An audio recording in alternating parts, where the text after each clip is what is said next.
Hello दोस्तों, स्वागत है आपका हमारे चैनल चैंपियन जैद पर। मैं हूं आपका दोस्त मोहम्मद जैद। और दोस्तों, मुझे बहुत सारे कमेंट्स आए थे कि जुलाई में जो री एग्ज़ाम होने वाला है उसके ऊपर एक वीडियो बना दीजिए। तो देखो, जो जुलाई का री एग्ज़ाम होता है उसका मैंने पेपर वगैरह देखा है यार, मेरे कई दोस्तों ने दिया था। ठीक है, तो जैसे सत्यम ने मुझे बताया था कि जो जुलाई के री एग्ज़ाम के पेपर थे उसमें उन्होंने जब मुझे केमिस्ट्री का पेपर भेजा तो भाई मेरी हालत ख़राब हो गई। पता है क्यों? पहले थोड़ा सा यहाँ पे ठीक है, तो पता है मेरी हालत क्यों ख़राब हो गई उस समय? क्योंकि केमिस्ट्री का जो पेपर री एग्ज़ाम में आया था ना यार, उससे आसान हमारा बोर्ड का पेपर था। तो अगर आप एक किसी सब्जेक्ट में इंप्रूव करना चाहते हो तो मैं आपको बता सकता हूँ, लेकिन यार टोटली इंप्रूव करना ऐसा भी नहीं है कि पेपर बहुत आसान आएगा, है ना। तो उतना आसान तो नहीं है यहाँ पे री एग्ज़ाम को क्लियर करना। ठीक है, तो री एग्ज़ाम के ही बारे में चर्चा करेंगे। अब यहाँ पे यार 2 महीने में, सॉरी कितना टाइम बचा है, 15 दिन में आप लोगों का कुछ भी नहीं होने वाला है। ठीक है, अब आप लोग बोलोगे ये तो डीमोटिवेट कर रहा है। सच्चाई बोल रहा हूँ, झूठ सुनना है तो मैं भी बोल सकता हूँ ये कर लो, ये कर लो। ठीक है, झूठ बोलता हूँ। देखो, सबसे पहले मैथमेटिक्स में आप लोगों को क्या कर लेना है। देखो, मैथ्स में जो हाई स्कोरिंग चैप्टर है ना, हाई स्कोरिंग चैप्टर, अब ये मैं झूठ नहीं बोल रहा हूँ, मैंने जैसा बोला कि अब झूठ बोल देता हूँ, नहीं झूठ नहीं बोल रहा हूँ, जेन्युइन स्ट्रेटजी दे रहा हूँ। ठीक है, हाई स्कोरिंग चैप्टर्स को पहले कर डालो। जैसे वेक्टर्स में आप लोग क्या करो, वेक्टर्स में आप लोग 5.5 जरूर कर लो। ठीक है, और 5.1 कर लो। एलपीपी में आप 7.4 जरूर कर लो, वहीं से आएगा क्वेश्चन। लाइन एंड प्लेन, वैसे तो हाँ लाइन एंड प्लेन का वेटेज थोड़ा ज़्यादा है, बट छोड़ दो उसको अभी के लिए। और मिसलेनियस एक्सरसाइज के एमसीक्यू रट डालो, और कुछ और तो कर नहीं सकते हो अभी के लिए। तो मिसलेनियस एक्सरसाइज के जो एमसीक्यूज़ है ना, उन्हें एकदम बाय हार्ट कर लो। बाय हार्ट करने से क्या होगा कि आप लोगों का 10 में से 8 एमसीक्यू तो राइट होगा, क्योंकि 10 में से 7 तो ऐसे होंगे जो एक्सरसाइज के होंगे, तो 7 राइट होंगे और एक आप खुद की कला से कर ही लोगे, नहीं कर पाओगे तो भी 14 नंबर आ ही गए यहाँ पे। ठीक है, हाई स्कोरिंग चैप्टर्स कर डालो। एओडी वगैरह में जैसे 2.1 कर लो। 2.2 से एक क्वेश्चन फिक्स रहता है आना, वो अप्रोक्सीमेशन वाला पार्ट जो है उससे एक क्वेश्चन फिक्स रहता है आना कि लॉग 0.47 की वैल्यू कैसे निकालें, है ना। तो वो उसके लिए आप लोग 2.2 कर लो, आसानी से कर ले जाओगे। ठीक है, लेक्चर्स किसी के भी देख सकते हो, अवेलेबल होंगे बहुत सारे। वैसे तो मैं बेस्ट लेक्चर अभी बनाने वाला हूँ। ठीक है, area under curve, area under curve में आप लोग y² = 4ax और x² = 4ay, ये वाला पार्ट रट डालो, क्योंकि आएगा तो यही आएगा भाई 4 मार्क्स में। ठीक है, एरिया अंडर कर्व में ऐसा है, और वेटेज कम है तो उसको छोड़ भी सकते हो। खैर, मैट्रिक्स कर डालो, लॉजिक्स कर डालो। ठीक है, जो आसान चैप्टर हैं और जो हाई स्कोरिंग चैप्टर है आप देख लेना, जो भी आपसे बन पड़ते हैं। जैसे आपको लाइन प्लेन हो रहा है तो कर डालो। बाकी एक चीज़ तो फिक्स है कि मिसलेनियस एक्सरसाइज का एमसीक्यूज बाय हार्ट करना है। वेक्टर में कुछ नहीं हो रहा है तो 5.5, 5.1 करना ही करना है। ठीक है, फिजिक्स कैसे करें? फिजिक्स के लिए देखो यार, आप अभी कुछ नहीं कर सकते हो। देखो, लास्ट ईयर जब मैं 12th दे रहा था ना यार, तो उस समय मेरे दिमाग में मतलब इतना एक क्या बोलने का यार, अभी देखो मतलब आप ऐसा बोलोगे कि ये डिफेम कर रहा है दूसरों को। कोई एक चैनल था, वहाँ पे एक फिजिक्स के मॉडरेटर आए थे, और मेरे दोस्तों ने मुझे लिंक भेजी कि भाई फिजिक्स से मॉडरेटर आए, फिजिक्स से मॉडरेटर आए, इनसे अच्छा कोई स्ट्रेटजी बता नहीं सकता एचएससी बोर्ड के लिए। भाई इनको फॉलो कर ले, ये जो बोलते हैं वैसा कर ले, आराम से फिजिक्स में अपना 95 तो आ ही जाएगा। ठीक है भाई, हमने ओपन किया, 3 घंटा बच्चों का टाइम वेस्ट किया गया।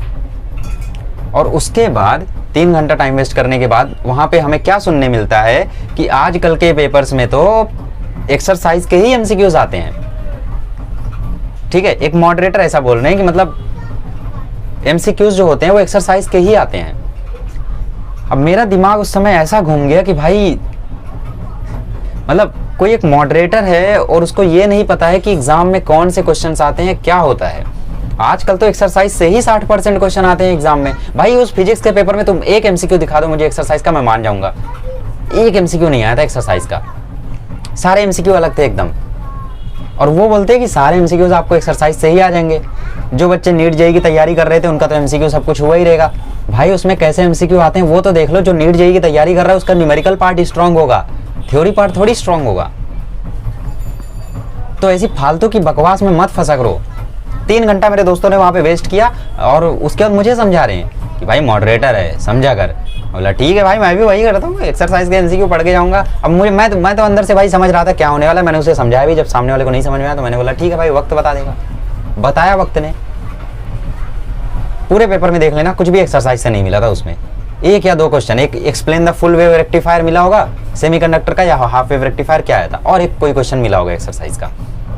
एमसीक्यू में तो भाई कुछ भी नहीं मिला था एक्सरसाइज का। और सोचो ये बात मॉडरेटर आके बोल रहा है। जेन्युइन इन्फॉर्मेशन नहीं मिलती है कई जगहों पर, तो ऐसी फालतू जगहों पर मत भटका करो। तो क्या आप पे भरोसा करें? मैं भी नहीं बोल रहा हूँ मुझ पे भरोसा करो, कल को मैं भी हो सकता है कुछ ऐसा बता जाऊँ जो सच में ना होता हो, मैं भी गलतियां कर सकता हूँ, बट इतनी बड़ी गलती तो नहीं करूंगा भाई कि बिना कुछ जाने कुछ भी बोल दूं मैं कि पेपर में क्या आ रहा है। ठीक है, ठीक है, चलो कुछ गलती में से होती भी है, खुद से एनालाइज करो, प्रीवियस ईयर पेपर्स उठाओ, देखो कौन से क्वेश्चन आ रहे हैं उसमें। प्रीवियस ईयर पेपर्स उठाओगे तब ना तुम्हें पता चलेगा कि इस पेपर में कहाँ से क्वेश्चन आ रहा है, कौन से क्वेश्चन आ रहे हैं। मैंने तो पूरा पेपर उठा रखा था प्रीवियस, मुझे पता था कि यार एक्सरसाइज से कभी नहीं आया आज तक, फिर भी मुझे एक पल के लिए लगा कि यार शायद आज आ जाए, मॉडरेटर ने बोला था, उनको क्या पता कुछ इंटरनली नहीं आया भाई, कुछ नहीं आया। तो ऐसी फालतू चीज़ों पर भरोसा मत किया करो, ठीक है। तो फिजिक्स में बेहतर यही होगा कि आप अपना न्यूमेरिकल पार्ट अगर स्ट्रॉन्ग कर सकते हो तो कर डालो, क्योंकि अगर 8 क्वेश्चन आएगा तो 8 में से 3 तो न्यूमेरिकल होगा। जैसे एक आता है ना 8 क्वेश्चन आता है 5 करना रहता है, तो उसमें 3 तो न्यूमेरिकल होता ही है, 3 नहीं तो 2 तो होता ही है, ठीक है। और ये जेन्युइनली होता है और एक्सरसाइज से नहीं भी होता है, बट वहाँ पे क्या बोला जाएगा, एक्सरसाइज सही रहेगा, बिल्कुल सब कुछ सेम सेम रहेगा, ठीक है। एक ऐसी बात वहाँ पे मुझे नहीं मिली थी जो मतलब मुझे ऐसा लगे कि भाई हाँ सेटिस्फाई हो रही है, सही बोल रहे हैं।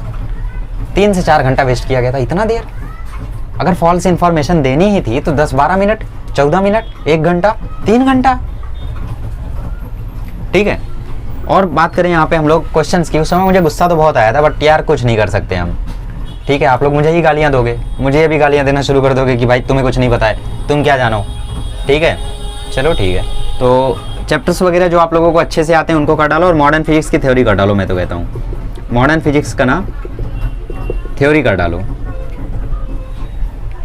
क्योंकि अगर मॉडर्न फिजिक्स का आप थ्योरी पार्ट कर लोगे ना आपका काम हो जाएगा वहाँ पे। और बाकी सारे जो क्वेश्चंस हैं वो हो सकता है आपसे ना हो या फिर हो जाएं, जो भी है। मॉडर्न फिजिक्स का थ्योरी कर लोगे तो 6, 8, 14, 5, 19 सेमीकंडक्टर का एक्सरसाइज पढ़ लेना, हो सकता है उससे फुल वेव या हाफ वेव रेक्टिफायर आ जाए, हो सकता है, आता है नहीं, हो सकता है, ठीक है। और 14, 15 चैप्टर अच्छे से कर लो।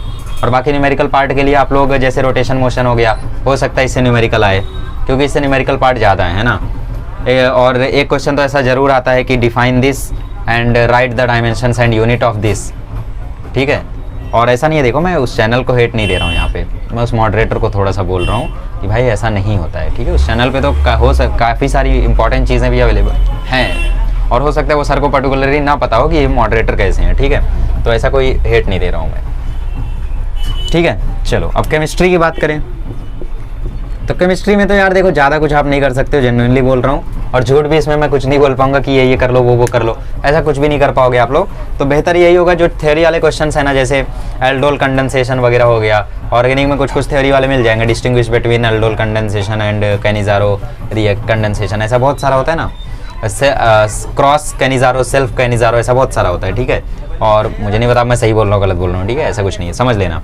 पॉलीमर हो गया, ग्रीन केमिस्ट्री हो गया, वो सब आप लोग कर डालना, थ्योरी वाले क्वेश्चन उससे आएंगे, बना ले जाओगे, ठीक है। और केमिस्ट्री में और क्या है, सॉल्यूशंस हो गया, आयोनिक इक्विलिब्रियम हो गया, इससे अगर पीएच वगैरह वाला क्वेश्चन आए तो बना लेना। और बाकी कुछ खास तो मैं केमिस्ट्री में बता नहीं सकता यार, देखो बोर्ड एग्जाम में केमिस्ट्री सबसे हार्ड होती है, ठीक है। अब ये मुझसे बेहतर कौन जानेगा, मेरा ऑर्गेनिक वगैरह सब कुछ छोड़ दिया था मैंने, और केमिस्ट्री में मेरे जनरली खाली 74 मार्क्स आए थे, समझ रहे हो, 74 मार्क्स आए बस। तो ऐसा सीन शॉर्ट था। तो मैथमेटिक्स में आप लोग ये कर डालो, फिजिक्स में ये कर डालो। और बायोलॉजी के लिए मैं ये बोलूँगा कि कोई अगर बड़ा आसपास क्लासेस हो ना यार, तो वहाँ पे किसी बायोलॉजी एक्सपर्ट टीचर से मिल लेना आप लोग। जैसे हम लोगों के क्लासेस में एक मैम थी, उन्होंने जो बायोलॉजी के क्वेश्चन बताए थे वही आया था, खैर हम लोगों को नहीं बताया था, हम लोगों की जो अपोजिट ब्रांच थी उनको कुछ क्वेश्चन बताए थे और वही आए थे। तो ऐसे कोई टीचर हो आपके पास तो आप लोग उनसे पूछ सकते हो, वही क्वेश्चन आएंगे तो आप लोग कर ले जाओगे, ठीक है। बाकी यहाँ पे ट्री डायग्राम वाले क्वेश्चन देख लेना, बीच बीच में जो डायग्राम्स रहते हैं उनको देख लेना, पहला दूसरे चैप्टर का एक्सरसाइज पढ़ लेना, हो सकता है उससे आ जाए। तो बायोलॉजी में ये कर सकते हो आप। इंग्लिश हिंदी में क्या ही बताऊँ यार, जो कि ये करो, ठीक है, पेपर भर देना बस, आ जाएगा इंग्लिश हिंदी में भी मार्क्स, ठीक है। तो ये पूरा री एग्जाम का स्ट्रेटजी था, और कुछ खास ज़्यादा कर नहीं पाओगे, इतना इतना देख लो लास्ट टाइम पे, और टेक्स्ट बुक को एक बार पलटते रहना, ठीक है। ऑल द बेस्ट, हो सकता है आप लोगों का काम हो जाए, ठीक है। चलिए नेक्स्ट लेक्चर में मिलेंगे तो हम लोग अपने नॉर्मल लेक्चर्स को कंटिन्यू करेंगे। मिलते हैं नेक्स्ट लेक्चर में, थैंक यू सो मच।